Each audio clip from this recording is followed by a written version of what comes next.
Jones with the pick six, Keanu Neal with the hard hit, get the ball back on offense. Watch Julio Jones keep moving the sticks. Calvin Ridley in for the score. We came back, we up 4, about to get in. Our victory stance, no coming back. We closing the door. ATL blackout. ATL blackout. ATL blackout. ATL blackout. What's going on, football fans? It's time once again for another live rendition of the Pound for Pound. And this time, I'm live from St. Simon's Island. As y'all can tell, that my setup is not the same. So, Jimmy, why don't you go ahead and take it away for us, brother? Hey, man, welcome to the show today, baby. This your boy, Jimbo Dean, a.k.a. Jimbo Slice, a.k.a. Jimmy Obama. And you can call me any one of those you want. But please do not call me no damn Dan Quinn fan. It's Pound for Pound ATL. Oh, I meant to say New Orleans Saints fan. Sorry about that. What's going on, Big Mike? I slipped up. My bad. I'm sorry. Hey, man, this your boy, Big Mike Dub, man. I look, Jimmy is listen, man. Jimmy is over all of our marketing, all of our slogans, all of our pound for pound stands. You see where it comes from. And it comes from Jimbo Slice at the end of the day.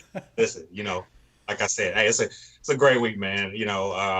Another tough week, But again, like I said, we ain't going nowhere. We always say we ain't going nowhere. And because we ain't going nowhere, we got an hour to give it to you. And I can't wait to give it this week. Can't wait to give it to you.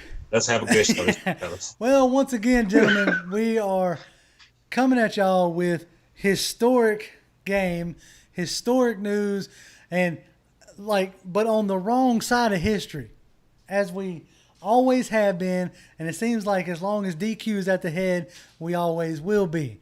First, he brought you the classic 28-3.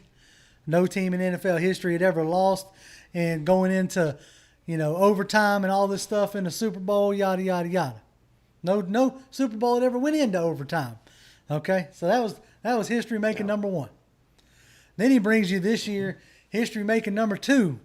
No team has ever been up 39 points or scored 39, no interceptions, no turnovers, and lost the game. History making number two.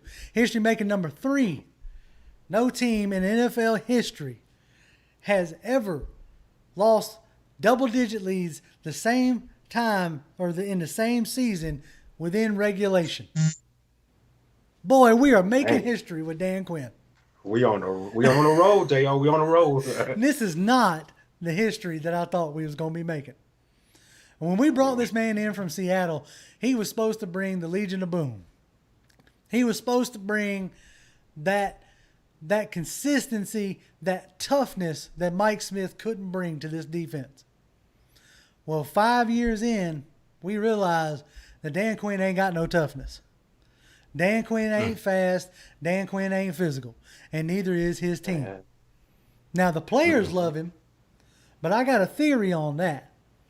And my theory is, and see if y'all agree with me or not, and then I'm gonna pipe my rant down and let y'all jump in. Y'all ain't telling I ain't been gearing up for this since Sunday. Right. But so how many times y'all ever had a boss that was super lackadaisical? That he was just a slacker and he didn't care what you did. Like, you didn't want that boss to go nowhere. Like, at all. Like, you liked that boss. That boss was awesome. He let you do whatever you want. Right. I feel like that's what we got right now. We got a boss over a team who don't care what these players do. Yeah. Because, buddy, they'll defend him until the end of the day. Yeah. Even though they're playing like garbage out there. They're playing like garbage, and the coach's decisions are garbage, which, again, we'll get into. But the only thing I can figure is that they got a boss that ain't expecting much out of them. I think, Jimmy, you were going off on Twitter about this man gets him paid, and that's why they like him. Yeah. I mean, I like him too. You're going to get me paid. That's how I felt about him. You know what I'm saying? That's my boss. Well, I'm going to step back, step off my soapbox, step off my rant box. But what's y'all's early show thoughts on where we are currently 0-3? Jimmy, you keep it going because you've been fired up Twitter. Oh, So yeah, and just I go look at them. Okay, Pound ETL family. If y'all seen some of those tweets out there Sunday, I truly wanted to say I apologize because I was calling them on. I was hot, but Yeah, look you though, were. at the same time, that was my thoughts, and that's how I felt. So I cannot really take it back. I just want to apologize how I put it out there. But that's how I thought. That's how I felt, and it ain't going nowhere because that's my history, and I don't know where I'm going unless I know my history. So that's my history right there. And what I'm going with is not like is JR just put out there all those history making things. We on the wrong side of making history. That's just not what I want to be a part of. That is just something I cannot get down with. Like I always say on here, I'm a Falcon for life.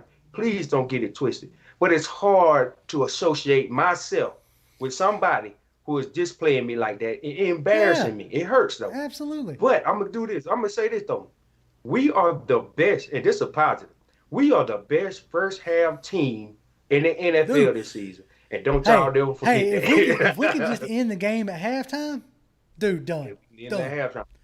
We good. I mean, done. We good go. So Mike, I mean, give me your take on it. That's what I'm getting out of. We the best first half football team in the NFL. Go ahead with it, big dog. So in my weird little data mind, I just go to the math, right? And football is a game. It's a whole game, right? Y'all like, what are y'all talking? What you talking about, Mike? Where you going with this? Football is a whole game. But let me tell you what you just talked about, Jimbo, that really got me hot. It's halves. You can't win football games in halves. It's a whole game. Right. Whole game, right? Now, let me tell you something. You know why it upsets me so much, Jim, is that last year, we was a great second half team and a horrible first half team. This year, we're a great first half team and a horrible second half team, which goes back to halves, which means, Dan Quinn, every analogy you've given me thus far, I take it at half true. We play fast, but we're not physical. Okay. We give gas, but we give no brakes. Or we give no brakes. We give just brakes. No gas. And no gas. Okay. So it's a team I have, right? And like football should not be the only math we should be worrying about are stats. We shouldn't be worrying about, hey, did I play a half? Did we play a whole? Right. Like, bro, those are elementary fractions right now. We talking about for the Atlanta Falcons, the same team that we all bleed. I mean, black and red through and my goodness. Look, I could go on and on, but that half, it's just, I'm done with the analogies. I'm done with all right, hey, listen, just hear me out, Arthur. Just hear me out, Arthur. Let me tell you, it was Marquand. It was Richard Smith. It was Richard Smith. It was this guy. Oh my God. He did it. It was, listen, remember, yeah, exactly. And my thing about it is you misquoted something. You said Legion of Boom. You know what he brought? The Legion of Doom. That's what we got. You got that right. LOD, not LOD. You got that right. Well, let's jump in this chat real quick. These guys are already popping off, so let's go ahead and Iron Mike started it off with, let's get into this BS tonight. That's right, Iron Mike. This is That's it, Iron Mike. Wallace Smith said, "What's up, fellas? What's going on, Wallace?" Our man Jaden's in here as well. Wallace? Wound Carter says, "Rise up, pound for pound, family. Lost for words right now. Could use someone please explain what's going on with the Falcons." We're gonna try. We're gonna try to explain. You want to conference the man so they can tell us? And then Kane Kim says we should be 2-1. Yeah, we should be. The only acceptable loss at this junction, in my opinion, is Seattle, and that's even debatable there. Let's see. We got DMD20 says no damage control, no BS. Tell it like it is. You're right. That's exactly what we fixing to do tonight. Gregory said, "What's up? What's going on, Gregory?" Maru says, "Looking good, fellas." Hey man, appreciate that. I appreciate it, man. I try. Bug says, "Hey JR, Mike, and Jimmy, what's going on, Bug?" Let's see what else we got here. Okay, it says Gregory Brown says Oliver has no business whatsoever being a starting corner. Most go-ahead touchdowns were scored on him. We're gonna get into that. We're gonna get into Oliver. Good Lord. Everybody's already Falcons calling for please fire Dan Quinn. That's going to be the motto this year. Instead of rise up, it's why are you still here? Yep. Archangel's over here showing Dan Quinn the door, along with Dimitrov and Dirk Cutter. I'll show them all the door. Ooh. I will flat out show them all the door. Fred Butt says, fellas, the players are so set on DQ being the coach, So maybe it's Thomas Dimitrov that never defined him, and you only see him when we're winning. Look, at this point, I don't care if the players want him as a coach. I'm going to go ahead and say it. I don't care. I don't care how many players come out and say, oh, it ain't him, it's us, it ain't this, it ain't. No, I don't care. The product tells me all I need to see. And all I need to see from here on out is Dan Quinn's resignation on my desk. Like I got a desk. I ain't got a desk, but, you can put it on my desk. You know what I'm saying? I'll buy a desk so you can put it on. That's what I'm trying to talk about here. Please do. So, Please do. But now, let's get into some of the finer details. Ooh, yes, sir. My Yes, man sir. brought up Isaiah Oliver. Oh my God! Boy. What is okay? Hey, man, my heart. What is Joe Witt doing? What? I don't Jimmy? think Joe Wick is Joe Wick. He finally came out for an interview this week. Thank He did. God. He was on back of a milk carton. I was trying to for find a him. second. So he finally came out with an interview and said he's going to make Isaiah Oliver better, and so is the rest of the group. So I don't think he was doing not a thing. I don't think his hand was a part of nothing this whole time. And now they just finna try to help him, ask him for some help and ask for his opinion and ask him what can he do with this guy. Was he waiting for film? I don't think you needed to have been waiting for no film there, bud. You with him all training camp during the pandemic. I mean, not during the pandemic. I'm saying coming off. You had enough time without no preseason. But what was you waiting to see? Okay, now you get him in the game, and now you want to come out and do an interview? Did Dan Quinn hold you back? Did he lock you in my the question is, did somebody forget to tell these assholes that there is no preseason this year? I guess so. Oh my God, yes. I guess so. Is that what the deal is? Do they think that that we're still in preseason and that not this week but the week after it finally starts counting? Does somebody need to let them know that, hey guys, we 0-3. You know what else is part of history? No team that's ever started 0-3 made it to the playoffs. No team. Zero. Zilch. Nada. So, right. I guess I think they locked him in the closet, JL. But if they wanted to know if it wasn't no preseason game, all they had to do was watch this show like y'all doing right now. They should have just watched this show. They should have known. So I don't know what's going on with that situation. They act like they got something going on over there. Go ahead, Mike. I'm sorry. I mean, my thing is this on Isaiah Oliver, right? I think the problem I have is not just Isaiah Oliver, right? I think Isaiah Oliver is a pawn in the last decade, right? Because you ask yourself, right? Look, seriously, y'all, we bleed this stuff now. In the last decade, name to me off the top of your head. Don't think too hard now, because we're doing a lot of thinking right now. Don't think too hard. Best cornerback we drafted last decade. Name him. Name him, and name what. I mean, look, true fun. But I ain't saying that he's creme de la creme. But for a few years before he got that pectoral issue, he was a good corner. Yeah. He was solid. Corner, yeah. I don't know if he was because in my opinion, a first round pick should be an all-pro pretty much every year. Yeah. Okay? That's what you're picking. That's what you're hoping for, right? And so was he ever really there? No. I mean, the man had stone hands. I caught the ball about as well as he does. But he was a good, solid corner for a few years. Right. And that's exactly my point, though. So that's exactly my point. So if you look at a team, those measly Buffalo Bills, they got a Tre'Davious White, went ahead and extended him, found him a lockdown guy. All of these teams that have consistently won. Look at the Packers. Look at the Patriots. They consistently find secondary guys for this passing league. Think about it like this: how idiotic is our coaching staff to not address the secondary at length now? Don't get me wrong. We have infrastructure issues. We have offensive line issues, defensive line issues. But the inability to get quality secondary players in a league that is pass heavy. I look at it like this. I really think we could lose 75-7 to the Kansas City Chiefs. Oh, good Lord. Like that is, what do you think is going to happen on Monday with Green Bay with Aaron Rodgers? I mean, look, I see people out there saying it's going to be a shootout. Nothing. That defense is good. It's going to be a bloodbath is what it's going to be. Right, because they always get a cornerback that can. The guy as over there, yeah. Exactly. They always get somebody that you don't have to worry about that side of the field. See, here's the thing: you have to worry about every side of the field with us. And don't get me wrong. Let me tell you something. And shout out to Denard. I'm gonna give a shout out to Denard. He was a bright spot from the perspective of I really thought that he should have been the outside corner first because we talked about that. We talked about this on the show, guys. I think that not that he's the greatest guy. He was the greatest guy for our secondary. Denard was not going to be the guy to win us a Super Bowl. But I think if you would have started him out on the outside with his veteran leadership, somebody, let me tell you something, which is why, here's the thing. The one person I think that is kind of getting off easy on this is Raheem Morris. Oh, because man. Go with it, Mike. Think about it. Get Quinn out of here. Get Dan Quinn out of here. Nobody has said, why does Raheem Morris have the 32nd freaking defense in the league? Again, come on, man. At the end of the day, and I'm not going to sit here and just say that Dan Quinn just let Raheem Morris do what he did. No, Dan Quinn. This is Dan Quinn. Dan Quinn is behind this again. And I think Raheem Morris has built enough of a. Raheem Morris has been on this team 6-7 years, right? He knows the system. He knows what the culture. He knows what the team needs, and we still have the last defense in the league. And let me throw another stat at you before I shut up.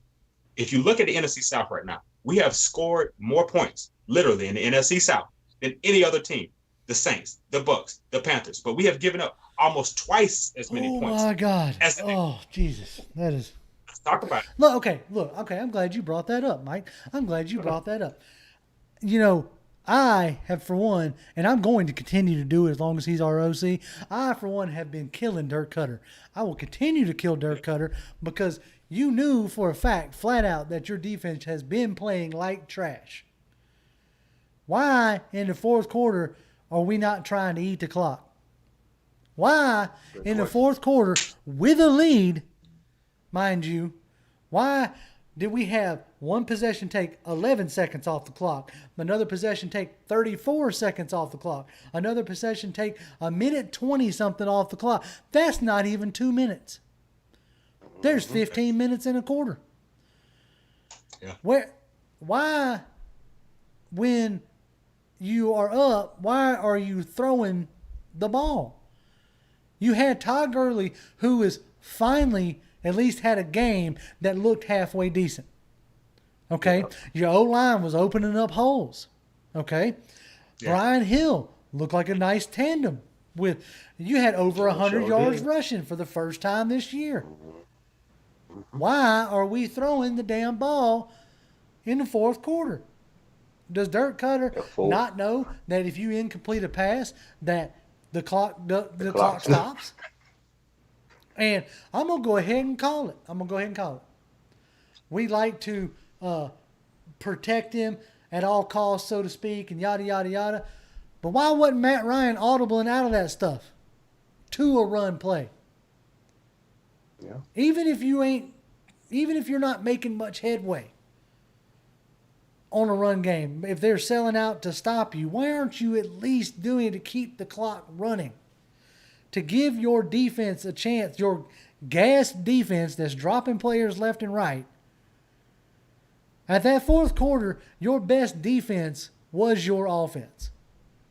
You had lost DeQuez Denard. You had lost Grady Jarrett. I think, I'm not 100% sure Deion Jones was on the field much in the fourth quarter.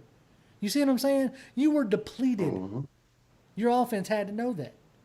Now, if I wanted to had to flat out answer what I think actually happened, is because as it's been before, or at least it appeared to be before, Matt Ryan starts feeling that pressure on him.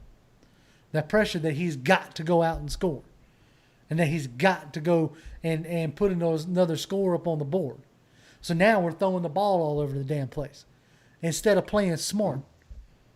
That's, if I have one gripe about Matt Ryan, and look, y'all can ask anybody. Y'all can go back and watch my videos. There's videos all over this damn YouTube channel. Y'all go back and watch them. I'll defend Matt Ryan until I'm no longer up and standing. Because he, flat out, is the best quarterback we've ever had. Bar none. I don't care about Barkowski. I don't care about Vic. Y'all can come at me if you want to. He's the most consistent, best quarterback we've ever had. And because of that, I expect more out of him. Flat out. And I don't see him audible a lot of stuff. He used to do it to Sarkisian all the time. Hell, he did it to Dirk Cutter in the Eagles game last year. So I know he can do it. He just didn't do it for some reason. He was trying to hit the long ball, and that's when he get in trouble. When he started to try to hit in that pressure, get on him, and he just started trying to hit that long ball. And for what, I have no idea. No. He just feel like he got to hit that long ball. Should just kept running the ball. He should have. I mean, if nothing else, look, if we lost that game because the defense can't hold, I at least wanted my offense to do everything it could to win. And I didn't see that on Sunday. I did not see my offense doing everything it could to win. It sounded like they were doing everything they could to give the game away. Is what it looked like to me. That's what it looked like. So let's jump in this chat. We've been griping and ranting and raving. And we'll do it. So I'm gonna scroll back up a little bit here. Let's see. GA Pro Dog says we're gonna get killed by halftime. Rodgers is looking good. Yeah, he's looking like a second-year quarterback in a Shanahan style system. That's what he's looking like. So yeah, Anthony Wright says we are going to win in a shootout or lose in a shootout. I'm gonna go ahead and call it, Anthony. We're gonna lose in a shootout. Hey, well, hold on, Anthony. I'll tell you this. Something's getting shot. I don't know. It's shootout. Something with a gun, though, bro. Getting so shot. you're right. I got you. So point though. You close. Yeah. Speed Falcon for Life says, well, at least we won't have the lead next week. Yeah, ain't got to worry about that. Dirk Cutter ain't got to worry about running the ball. That's a good one. He could chuck it because we ain't gonna be in the lead. That was a good one. Jaish Wyndham says, we need to really find out who is the nutritionist because these injuries are doing us no favors. Yeah, boy, I thought we was looking good coming out of camp without any injuries, without any major injuries. But I still don't know who he are, JR. I still don't know that guy. Oh, the nutritionist? Me either. Go ahead. Yeah, I don't know. Look, he plays. Actually, he's getting paid by the Saints or something because he definitely ain't getting paid by us. Hey, and I gotta give a shout out now. A shout out to the wife. There you go. See, it's a fact. And the wife, she see these guys, right? She see these guys like, hey, you know what? Good question, wife. Anyway, y'all keep them rolling. Royal says Dan Quinn plays favoritism, especially with Oliver. It's like it's just like with Vic, Beasley. Gave him every chance to succeed. That's his guy. That was his guy. Hey, look, I understood. I've met plenty of parents who got horrible kids that they don't want to admit that they're horrible. I get it. I understand. Like, my daughter is an angel in my eyes and probably a brat to other people. I don't know. But she can't do no wrong. So, that's right. That's right. GA Pyro Dog says, Raheem is overrated on defense. He's sure enough looking like it. I understand why he was still on the staff. Right. Let's see. Let's go down. Delray Bellamy says, because they don't care, all they here for are the checks. Sometimes it seems like it. Boy. Bug says, the first 3 quarters was fun to watch. Yes, the first 3 quarters was fun to watch. But at any time in that first 3 quarters, did you feel like we had the game in hand? Because I didn't. I was like, man, double-digit lead, that probably ain't enough. I probably need a triple-digit lead. As soon as I seen Young Ho Koo miss it, I was like, here we go again. And that was the first Speaking of Young Ho Koo, now we're looking at Kai Forbath and somebody else because Young Ho Koo done strained his leg or something. I think he strained his leg trying to kick Dan Quinn out of Atlanta, and he strained his groin trying to. So you know what? But at the end of the day, Young Way Koo, because I don't want to. Way, okay. Young Way, there you go, Young Way. We're gonna call you Young Way because that's your name, even though it's pronounced different. Young Way Koo. Let's talk about you for a second. I saw that you tweaked your groin, and like I said, I'm assuming you tried to kick Dan Quinn out of town before the game because you knew we were gonna blow the game. But you and your groin too. Let me tell you something, guys. How many points did we lose by? If y'all don't remember, I got it. How many did he miss? And he missed the extra point. That's 1 point, and he missed the field goal. So that's 4 points. So I said, man, we could listen. Like I said, shout out to Pound for Pound ATL family because y'all find a way to be optimistic somewhat in the midst of all of these sad stories. It's so many sad stories. I got some optimism coming up. But first, I got to apologize. GAT done brought it up, said, I ain't never heard JR cuss this much. I'm sorry. I'm sorry, GAT. I try real hard to keep this family friendly, and I'm gonna remind myself because as a man of faith that I am, that's not something that should be coming out of my mouth. So, my apologies to anybody. Well, wait a minute. I'm sorry. Listen, we all listen. We are people, and this is a faith. We sharing our channel. But come on, and God, please. He's watching these games too. I wonder if he's mad because I'd love to hear what he has to think about it because I'm sure he's got an opinion too. You can't watch these Falcons and not have an opinion. If there's nothing more evident of that, Jonathan Vilma. If you listen to Jonathan Vilma do this game, when he was announcing the game, Jonathan Vilma did an awesome job announcing the game, and I'll tell you why. Because it was like I think we went down by 3, he's like, I feel it. Oh no, it's happening. He almost felt bad for us. How could you not? He felt bad. Themselves. How could you not feel bad? I mean, and think about my timeline, my Twitter timeline was like, they can't be doing this again. They can't. Oh my God, they're doing this again. No, right. But this is football. We're talking about. It's ridiculous, is what it is. Football is a sport where you don't really have sympathy for people. Like, oh, look at the poor team. These guys are 6'8", 250, muscular. They work out. They have 0 body fat. And we don't feel sorry. I don't feel sorry for millionaires. I ain't never felt sorry for millionaires. I ain't no millionaire. They don't feel sorry for me. I definitely ain't gonna feel sorry for them. But yeah, no, it's man, come on. So especially for the fact that Vilma is, Saint through and through, and he's over here feeling bad. But that should tell you all you need to know right there, just about. Man. Yeah, 2020. Yeah, you said it right there, Jim. 2020. This is all freaking just absolutely insane, All right. Brandon Levis says, Jesus cursed, especially when watching the Falcons. I ain't going to say Jesus cursed. I ain't going to say it. I can't. I'm not going to. That's not what it is. That's not what it's going to be. So we're going to say that he looked down in disappointment. Kind of like when God was looking down on the Israelites. He looked down in disappointment. So that's got to be what he's doing. I'm sorry, but that is 3 quotes to God in this episode. So we getting serious. We getting serious. Yeah. Anthony Wright said, serious, I just found out, and I hope it's not true, that we released Dayon Buchanan. Now look, I saw that, but was he on IR? Was he on practice squad? I'm confused because I thought we already released him. He was all right. We brought him back to the practice squad now, and we just released him again off the practice squad. They don't know what they want to do. Is that going to be like that? What's that? The offensive lineman that we keep releasing and bringing back? Wetzel. Yeah. Wetzel. Yeah. Like don't sell your house or whatever, or don't buy a house rather. Just sign a short-term lease. Maybe stay in one of those micro hotels or whatever. You can pay by the week. And stay. You know what I'm saying? Let's see. Pay by the week. Speed for Life says.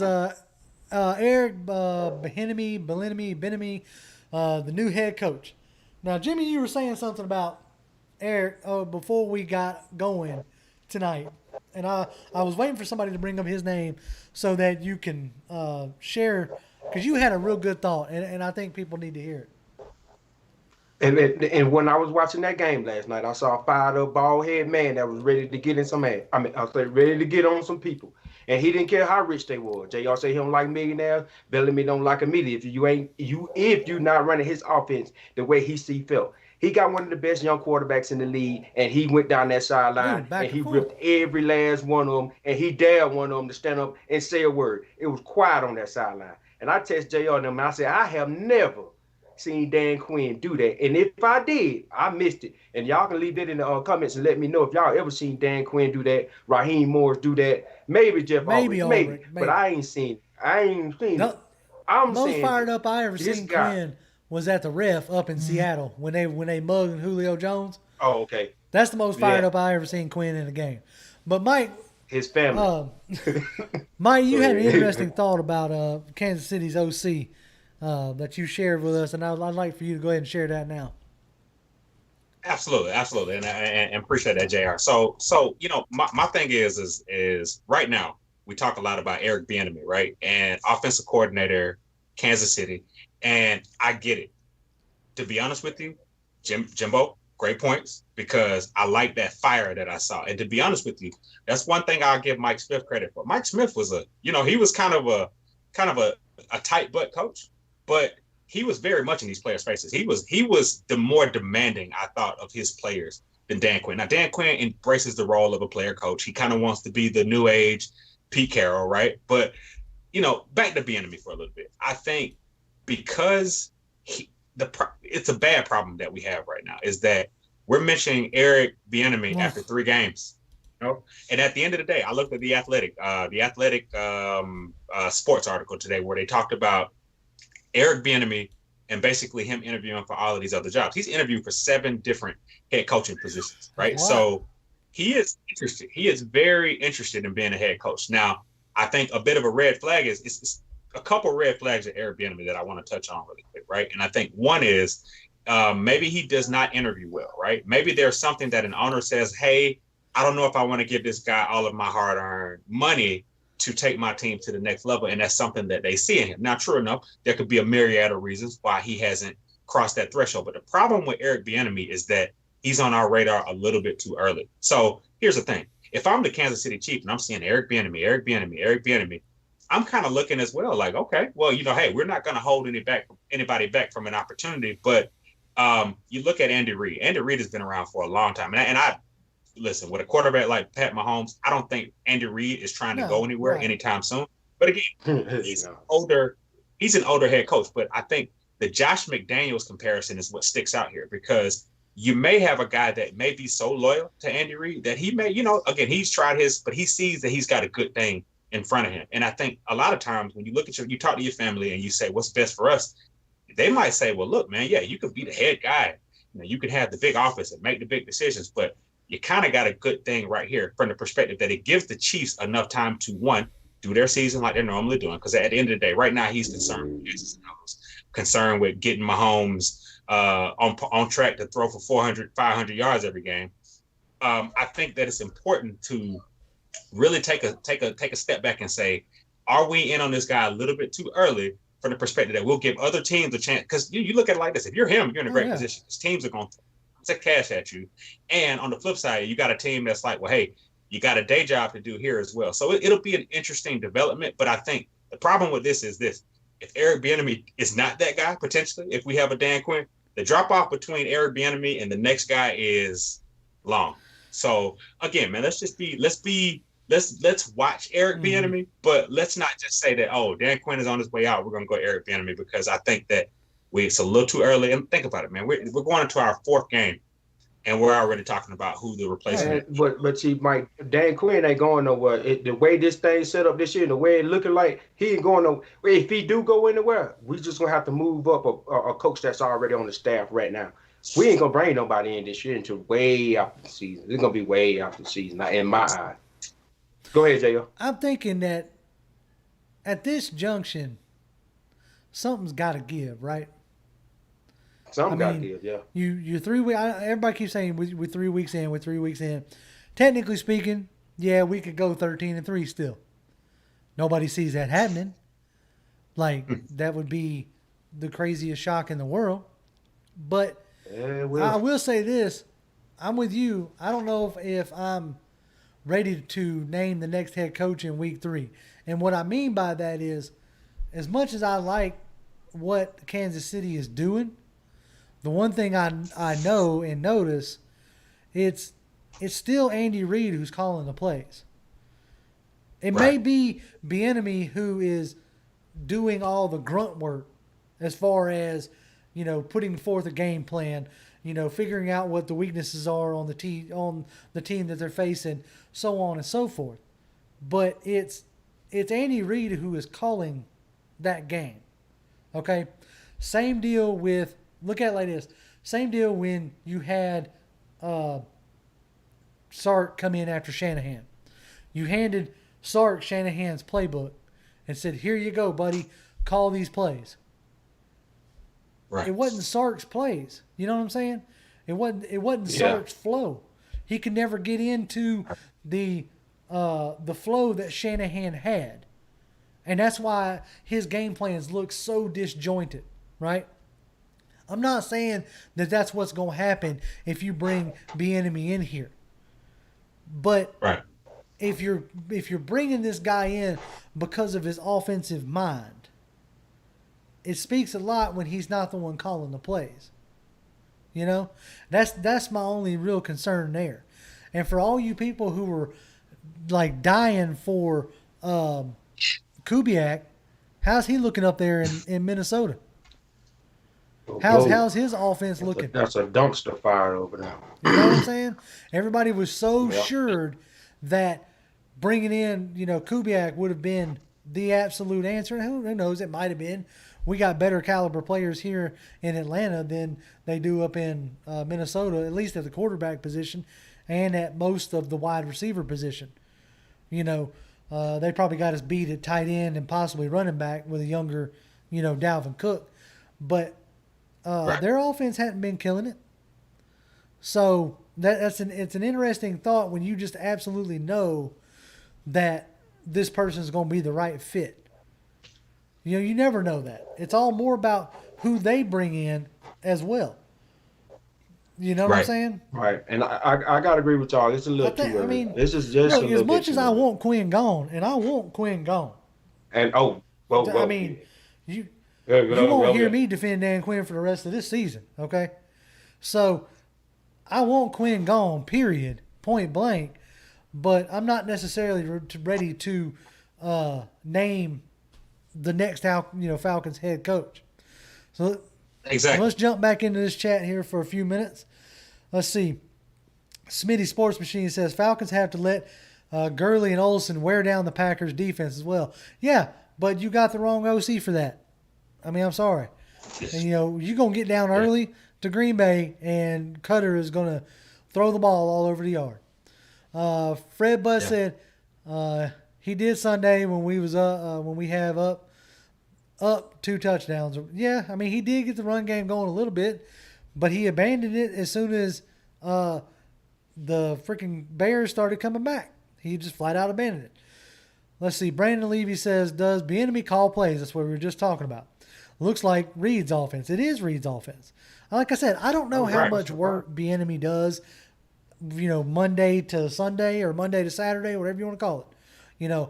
I'm not here to say that the man don't work. I'm sure he does. Reed does nothing but talk him up. But if he's that pressed to get Bieniemy a head coaching job, then he needs to hand over that play calling sheet and let everybody see the man run the offense. So let's see here.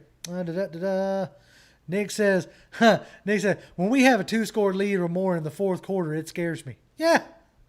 What other team can say that? What other team can say going into the fourth quarter with a 2-score lead, you're nervous? You get scared. Wow. That don't make no sense. Right. It don't make no sense. Warren Mason said, we should try for the coach of Oklahoma. I'm assuming you're talking about Lincoln Riley. Time. You mean the same coach that who just blew a 25-point lead last week? Not to say that that's what. Hey, I don't want any coaches who have blown. Find someone. Give me someone else. Nobody. Hey, look. If you want to throw out a college coach name, the only one I'll listen to right now, and I just think because it would make for hilarious press conferences, is give me Mike Leach.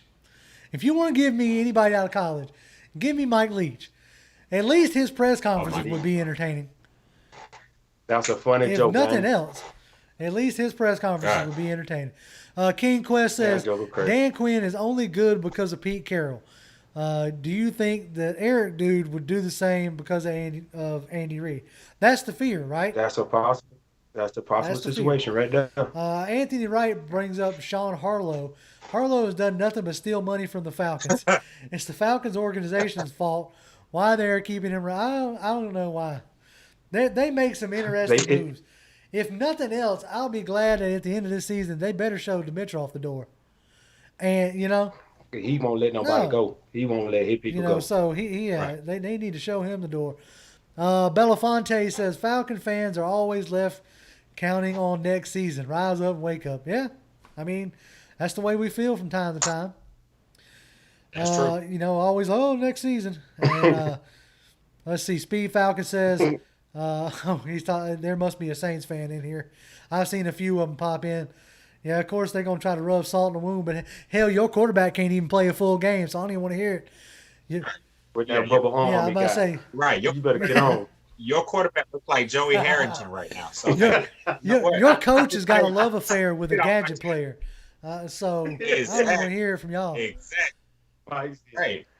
Hey, y'all get them pound for pound, family. If another Saints fan come in, and as a matter of fact, you know what? That just set me off real quick because I've been noticing a lot of dislikes on our videos.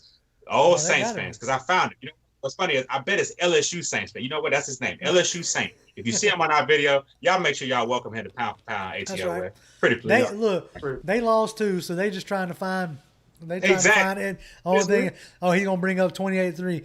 All right, there, John. You got about 2 more seconds of making your bad jokes, and you're gonna find yourself out of here, and that's fine. It was all fun and love, but we're here to gripe about our own team. We're not worried about yours. Yeah, we can get you up out of here, buddy. That's right. Let's see. Okay, Slim Kid says our defense is actually closer than people think. We need a nose tackle next to Jarrett to stop the run. I thought that's what Tyler Davison was a nose tackle. That's what I was told, right? Says I would like to see. I like what I see in Walker. Now, if you want to talk about a bright spot, Michael Walker looked pretty good on Sunday. He graded out well from PFF for all those who care or like about PFF. I know some people can love or hate PFF. I have a love-hate relationship. Sometimes a lot of their stats are just weird to me. But anyway, like he graded out pretty good as far as linebackers went. So I'll be interested to see how he progresses. I really think that he could end up being a better version of Devondre Campbell. But he's already looking. Go ahead, Jim. No, go ahead. He's already looking like he's getting into the flow. He's starting to look comfortable. Right. He's moving smoothly. It look like he ain't thinking. He look like he's just out there doing his job. Exactly. Which is every game is starting to look better and better with that kid. Watch out now. That's it. No, I like that. And then also, I mean, we finally got to see a little bit of Marlon Davison this past week, and he looked, pretty good. Now, I mean, of course, his conditioning is going to have to get up from the time that he's missed. But, I mean, there are some bright spots. It's just, it's heat and crap right now. That's the problem is that it's heat and historical crap, I mean, Drake Lindley said Denard and Bleedy Ray balled out. The sad part is now Denard's on IR, so he's at least out for the next 3 weeks. As soon as he give us a good game, he go out on. Right, exactly. So I'm really interested to see how long not Isaiah Oliver, good Lord, that man. Anyway, AJ Terrell, how long is he going to be on this COVID list? Mm-hmm. Because his first game was shaky, but he gave us a good game in Dallas, in Dallas against Dallas. So, I'm interested to see him progress. And if you noticed, they put out a new depth chart, and in that depth chart, Kendall Sheffield was listed as a starting corner, opposite of Isaiah Oliver. But I think that's only because A.J. Terrell is still on that COVID list. So I think as soon as A.J. Terrell comes off that COVID list, I think Isaiah Oliver is going to be sitting on a bench. At least that's what that signifies to me. I think Isaiah Oliver would have sat on the bench last week if AJ Terrell was not on that COVID list. I think the plan was to get Denard on the outside. Like I said, Denard on the outside, Terrell on the outside. That would have given us our best chance to win, right? Because I think we would have been able to combat those 3 receiver looks that Chicago was throwing our way a little bit. Just a little bit. Because, and here's the thing though, but I saw another problem with Oliver that I just think that he's a lost cause because I mentioned a couple of weeks ago that we should bring Oliver in, let him play a little bit more nickel, let him play more receiver. Right.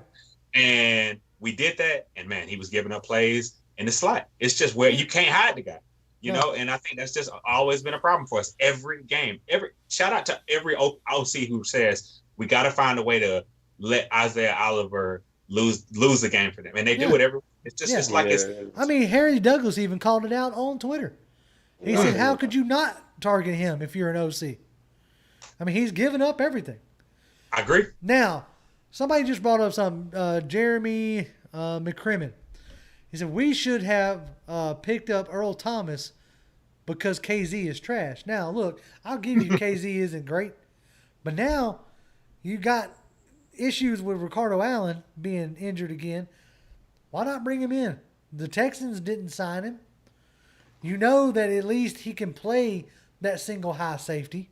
No question about it. Maybe not as effectively as he once did, but I almost guarantee you that he'll do it more effectively than Ricardo Allen will or DeMonte Casey will. That's right. That's right. You know, what made Ricardo Allen and DeMonte Casey, and this is the part that like confuses the crap out of me. The second half of the season last year, you saw both of those guys play closer to the line. It was an interesting tactic that Raheem Morris used. I haven't seen that at all this year.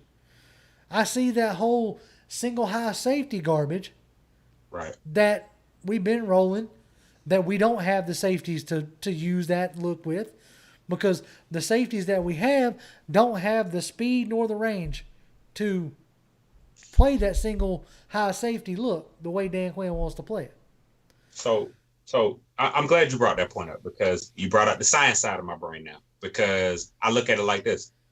Earl Thomas is the only guy that you've mentioned that is a pure free safety, because the two guys you mentioned, let's not forget about, we drafted DeMonte Casey as he was a cornerback that we converted to free safety. Ricardo Allen, same thing. College cornerback that we converted to free safety. Thank you. So that's part of our problem there too. We do all of these science experiments that don't work, and yet they still get paid for it. So again, I think we did it wrong. We should go, like I said, we got 2 or 3 players within all of us, you know what I mean? Right. So hey, I'll try. I mean, look, hey, I'm short and fat and I can't run. But I'll try. You gotta try, right? At least for a game check, I'll try. 1 game check. Hey, look, that's all I'm on. hey, but look, neither can Wetzel, neither can Sean Hart. But hey, they getting paid, right? Right. And Tommy Dimitrov just would not let him go. Go ahead, Jay. Will not let him go. Go ahead. Now, okay, we had talked about the name that keeps getting brought up in chat is Jordan Miller. He's back off of suspension, so that's good. Or was it a 4-game or a 3-game? I thought it was a 4-game. So is he back after this game? He's back on the squad. So I thought did he appeal one of those games? I think he appealed and got one taken off. So I mean that could be some help right there. But if I seem to remember, out of the 2, Sheffield was the one that was playing better than Miller last year, right? Yeah, had a better count too. Right, it had a better count too. So I'm much rather looking forward to Sheffield being back versus Miller. But anybody to keep Isaiah Oliver off the field, I'll take anybody right now. Sorry, bro. And then Jarvis Clark says, y'all heard about Andre Rison on the coaching jobs? I heard his name coming up on. He said something about he could do better. I don't know. That just sounds like one of those players. I mean, I don't think he was serious. Yeah. Right? Andre Rison, you need to put that Crown Royal and that Johnny Walker and that Seagram Gin. You need to put it down there, brother. Okay. All right. And moving on. And no. Let's stay on him for a second. And look, like I said, I remember you with black hair. I saw you with orangish brown hair last year. Yeah. See, there you go. Saw an interview for you. So I can't really take your current football IQ at its greatest. But now, hey, catching the pass, absolutely. But leading the Atlanta Falcons, we all feel like we could do a better job. So take a number. Right, take a number, exactly. Now, I keep seeing a name keeps popping up in chat. A few people brought up Rex Ryan's name. I don't want Rex Ryan coaching my team. I'm sorry. Look, you want to bring Rex Ryan in as your DC? Fine. At least I'll get some crazy exotic blitzes out of it. That'll be fun to watch. But I ain't trying to have foot fetish running my daggum organization. So, that's just me there. But again, he would be another fun interview at least. We could get that out of him. I'm good with fun. Dan Quinn was fun. But Anthony Wright said it was a 3-game suspension. So thank you for correction there. He must have, Jimmy, you're right. He must have appealed 1. Thank you. So you're good there. All right, let's see what else we got. Okay, Redbird Eagle says, I am 6'4", 240, and can run a 4.5 in Timbs. Sign me up. If you can run a 4.5 in Timberlands, you need to go down to Mercedes-Benz, sir. That's where you need to be. Hey, not in the Tim boots. Not in the Tim boots. Be running a 4.5 in some Timbs. Hey, hold on. Hey, he got to be from the north, though. Who just says I have on Timbs and I run? He got to be from Yonkers. He's from Yonkers. That is hilarious. I love it. He's from Yonkers. Back at Iowa. He's Staten Island. 34 ATM05 says, The year that DeMonte Kesey led the league in interceptions, 2018, he was a strong safety, but they moved him to free safety last year. So we talked about him leading, being a ball hawk, so to speak. It seems like most of his stuff comes up because he's out of position and not in position. A lot of tip balls. Which is fine. That's great. You get the interception. But, I'll take it. I mean, I need you to be in position, sir. That's where I need you to be. I need you to be, But, all right, let's see what else we got here. Anthony Wright says Russell Gage will be out due to concussion and is in concussion protocol. Yeah, thanks for brightening my mood there, Anthony. I was starting to have a little bit of fun. No, I saw that, and that just, that makes me shake my head a little bit. But maybe, you have Olamide Zaccheaus and Jimmy's boy Christian Blake, so hopefully we won't feel it too bad. And Hayden Hurst is starting to get that rhythm with Matt Ryan that we were hoping to see. So, Bug feels like Jimmy needs a hug. Jimmy, do you need a hug? She thinks you awfully quiet. I do need a hug, Bugs. Bugs, I need a hug. You seen how that Twitter rant went on. We all need a hug. Everybody up in here need a hug. We need a kumbaya going on, No question about it, Bugs. It has been I got a feeling that it's going to be a long season, gentlemen. And we're going to need to be here for each other and, be here like patting each other on the back and propping each other up, like all of us together, because that's the only way we gonna make it through this deal. That's the only way we gonna not go insane, right? Right. So all right, let's see. We're gonna keep reading here. Cove, Coley Cove. I know I said that wrong, but we're gonna go with it. Absolutely terrible coaching during the last 5 minutes of the fourth quarter. I was questioning whether the coaches are retarded because they kept making Matt Ryan throw the ball. Thank you. Good Lord. There you go. I know we touched on it earlier, but my God, the amount of insanity that came from that fourth quarter is enough to make me crazy. It was insane. I'm going to say it again. You had a drive that lasted 11 seconds, a drive that lasted 30 seconds, and a drive that lasted a minute 30. You took off less than 2 minutes off the fourth quarter. Period, point blank. And that right there kill your defense, JR. Yeah, that right there kill your you already have a defense that is gassed and is shorthanded, and you're going to keep them on the field. Now, somebody finally said it, so I wasn't going to bring it up, but now that somebody done said it in chat, we're going to get into it for a few minutes here towards the end. Is a Redbird Eagle says, bring Trevor Lawrence back home. All right, I'm going to pull up this little image for y'all that shows you why that's not going to happen. Even if we lose every game and end up with a first pick. All right, here it should be on screen here in just a second. This is showing you cap figures. Okay, look at the top two. The top two is Matt Ryan and Julio Jones. Those cats make up over 20% or close to 20% of your cap space. If you look at Matt Ryan's dead cap number, $75 million. I'm going to go ahead and call it, folks. Y'all might as well go ahead and just like Matt Ryan. As Arthur Blank said, what's up, y'all? He's a Falcon for life. Period, point blank. That's just what it is. Okay? And them numbers do not lie. They don't. And I'm not trying to be mean. I'm not trying to be whatever. But the cap space and the cap situation dictates, the business side dictates who's on this football team. Ain't nobody going to trade you anything for Matt Ryan. Especially not at the tail end of his career. Let's just call it what it is. And if you end up with a high enough pick to get Trevor Lawrence, you're not going to pick him and then sit him on the bench. Nope. You're not going to do that. Absolutely. You're investing way too much money to sit on the bench. You're paying the first overall pick $20-something million. You're not going to sit him on the bench. Right. So, unless you can find me a trade partner to take Matt Ryan, as I said before, I am a Matt Ryan defender for the day is long. But at this junction, if you can find me somebody to give me a couple picks and take his contract, I'll do it. I'm gonna tell you somebody who messed that up for him. I'll give you a prime example. His name was Brock Osweiler. when he signed with the Houston Texans, and then some people went and picked that thing up and he didn't last. He messed that whole thing up right there. So every owner in the league now saying that is shot out the door. Ain't nobody gonna do that again. So you probably can thank Brock Osweiler, but nobody wasn't gonna do that anyway. That's a lot of money, man.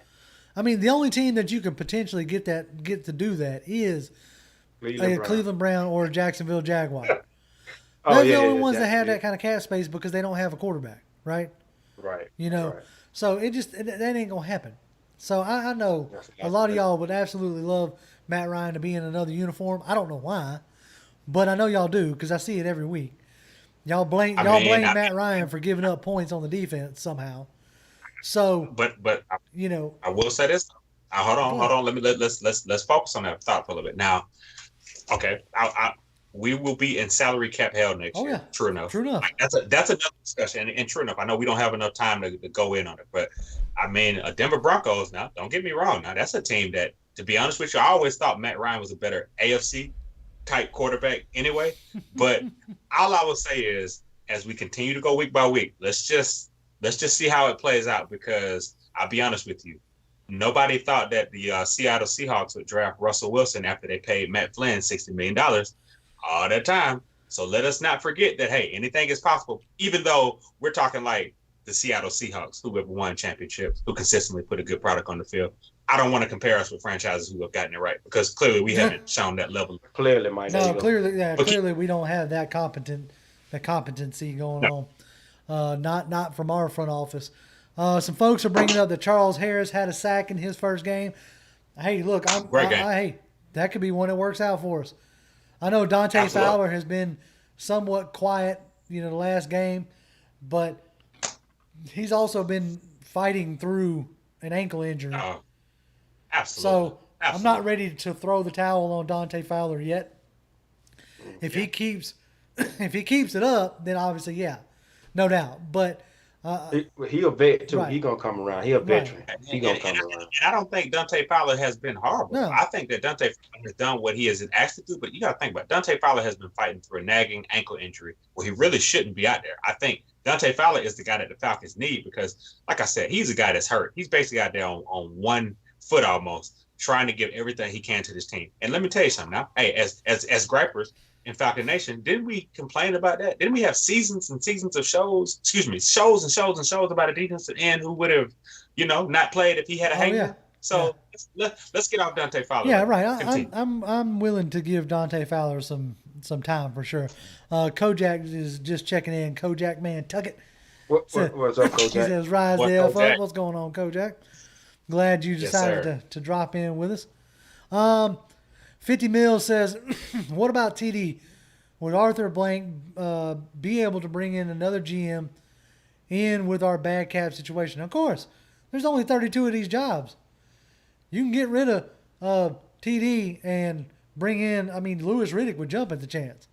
Yeah, bet you money. I think he will. Bet you money Louis Riddick would jump at the chance. I bet you money Daniel Jeremiah would jump at the chance. I bet you money a Bucky Brooks would jump at the chance. Yeah, there's only 32 of these jobs. Yes, sir. Don't get me fired. Yeah, boy, I love that. Right. No, that's easy. That's an easy one right there. We can replace a GM. Bug says there's 165 people that are just as upset as y'all are. Yeah, I do appreciate that, folks. I appreciate y'all being here with us tonight. Oh yeah, no question about it, bro. Yeah, right. Y'all, they are the reason why we do this. Like, to be honest with you, this is y'all safe space. That's man. it. We come up, everybody together, we vibe together, we get the same names every week. And like I said, man, I think we learn from y'all. The comments y'all give us, y'all keep us going, to be honest with you, man. So y'all got to keep it going, because we keep it rolling. Out of that 165, Charles B, that Nick Saban thing, man, cut it out, bro. Oh. Okay, go ahead. Yeah, no, I don't need no Nick Saban up in here. I saw what he did with the Dolphins. Go ahead, I'm good. I'm good. I'm good on that one. That man's good when he has totalitarian control of something. You ain't got that at the NFL level. So, let's see. All right. Well, we have bumped up on an hour, and we got a good amount of people in here. So I'm gonna go ahead and bring a little bit of a somber tone in. As y'all have probably noticed, it is just me, Jimmy, and Mike tonight. No Toby D. That's because Toby D has decided to step away from Pound for Pound. he'll no longer be with us. I'm gonna go ahead and play this video of his, and let y'all hear it from himself. What's up, y'all? Hey, it's Toby D, man, pound for pound ATL. I'm doing this video because I want to let everybody know that from this day forward, I am stepping away from the show, pound for pound show, man, but never the pound for pound family. It saddens me to have to move in this direction, but just to let you guys know, there is nothing bad blood or anything going on between me and the guys at all, man. JR is very much family to me. You guys have supported us, man, from day one when we started this thing together and we moved over from Faith Football Fans on the Pound for Pound ATL. And I ask that you guys continue that support, man, even without me there, man. He now has two amazing guys, man, that are now along with him on the team, man. Join the Pound for Pound family, and you guys have welcomed them with open arms since the day that they came on. I think they're now probably about 7 shows or so in. And, man, I'm so glad you guys have supported them because for a time such as this, which was unforeseen, of course, but they are definitely going to fill in, man. You know the two guys, man, Mr. Don't Call Me No Saints Fan, Jimmy, and at the end of the day, as he likes to say, Mr. Mike, man. And I'm so glad to have these guys along with JR, man, to help us get through this season that we're going through in the first 2 games. I know you guys are not feeling too good about how the season has started right now. Hopefully by the time you see this video, they have a win in place with the Chicago Bears, because I'm just so happy to be doing the video on this Sunday, the day they have to play the Chicago Bears, man. But I definitely am going to miss all of you guys, man, but to continue to support the Pound for Pound family. That's why you see me wearing this now, and I will be purchasing some more merch, man, to support my guys over there at Pound for Pound, because I love the new style that JR has implemented for us under the new company that he's chosen. And all of that is in every description link, man, just in case you guys want to go and support them financially so that they can continue to become the #1 Falcons content creators on YouTube. I will be around somewhere on YouTube, but it will not be competing against my brothers doing any Atlanta Falcons content. For that matter, it will be doing something totally different, maybe more so on a Christian-led base type of thing, something related to sports, but more Jesus-led for me this time around. Other than that, man, look, as always, like JR likes to say, Falcons fans, continue to rise up. Peace. I'm out. So, yeah, I mean, Toby is gone.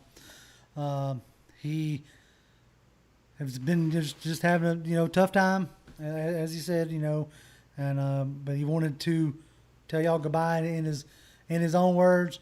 If you want to reach out to him, he's still on Twitter or whatever. I'm sure he would love to hear from y'all.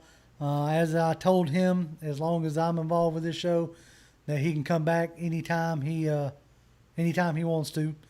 So I don't say goodbye. I say until next time. You know what I'm saying? And that's kind of the way Right. I feel about it. But me, Mike, and Jimmy, we're gonna try to carry y'all through this season. That's right. We hope y'all continue to stick with us, as we go through this, whether the team wins or loses. What we've always tried to create here is an environment that your voice can be heard. That's the reason why I started this deal so many years ago when it was just me, and it was the same vision when me and Toby came together to create Pound for Pound. And it's the same vision that we saw when we decided to bring Mike and Jimmy along with us. We're wanting to give the fans a voice. And this is the best way we know how. The media doesn't necessarily like to give credit where credit's due. They just like to bash. Now, we'll bash when bash is needed, but we will also give credit where credit is due.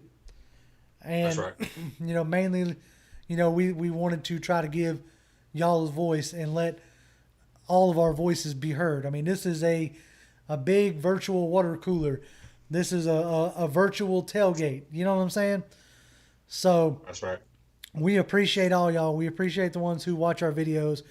You know, we appreciate the ones who jump in this live chat with us, and be, you know, sending us comments left, right, and center. But not to turn into this into any kind of like mush, you know, fest or whatever. But, you know, like I said, I just wanted Toby to be able to he wanted to let y'all know in his own words, and now he has done that. So we will continue to move forward as we always do. But I really got nothing else other than we got Green Bay on Monday. Yeah, we Let's do. see if we can not break any other historical records. No, man. Can we go a game this season without breaking it, you know? Right. And like somebody said in that chat, man, if the Falcons just get a win, isn't that more than just to make Toby D happy, make all us happy? It's just have a Falcon win, because that's what we love. That's our team. That's right. In the Atlanta Falcons, if any Atlanta Falcon play out there watching this, just win for us, baby. That's all we asking, man. That's it. Come on. And I put it to you like this, Big Jimbo. I like, look, every week we win, man, we're going to celebrate. Now, my thing about it is, it's not like we're going to sit here and say, hey, Super Bowl or bust, but you almost got to go back to the same reason. It's like, you know, the first time you became a Falcons fan, you almost got to ask yourself, why did you become a Falcons fan? You know, we've taken ridicule. We've received emails. People have borderline bullied us for our allegiance to this team. But at the end of the day, if you locked into this chat and you got the heart, let me tell you something. Everybody in this chat, all 165 of y'all, have showed heart tonight, because at the end of the day, it's easy to go watch whatever is on TV. That's it. It's easy to check out. Absolutely. You want to talk about the team, engage in the team, get fired up. Ain't a better place on the World Wide Web than to do it at Pound for Pound ATL. That's right. That's right. Take these people home, man. All right, gentlemen. We're going to wrap it up. As y'all see, I'm here in beautiful St. Simon Island. I'm going to have a fun time the rest of this week. Y'all keep an eye on the channel. The guys will have another video up on Saturday like they always do. Talking soon, we're going to be talking about the Green Bay game and anything else that they feel like talking about. But, yes, we will miss Toby D. Absolutely. Appreciate you popping in the chat there for a minute there, Toby D, saying you're going to miss us. Hey, man, whatever you decide to do, whatever you're going to do, you're going to kill it, and it's going to be awesome. Because God is with you, my friend, as he always is. And God is with all y'all, whether y'all believe him or not, because he believes in you. And as always, Falcons fans, rise up. Rise up, baby.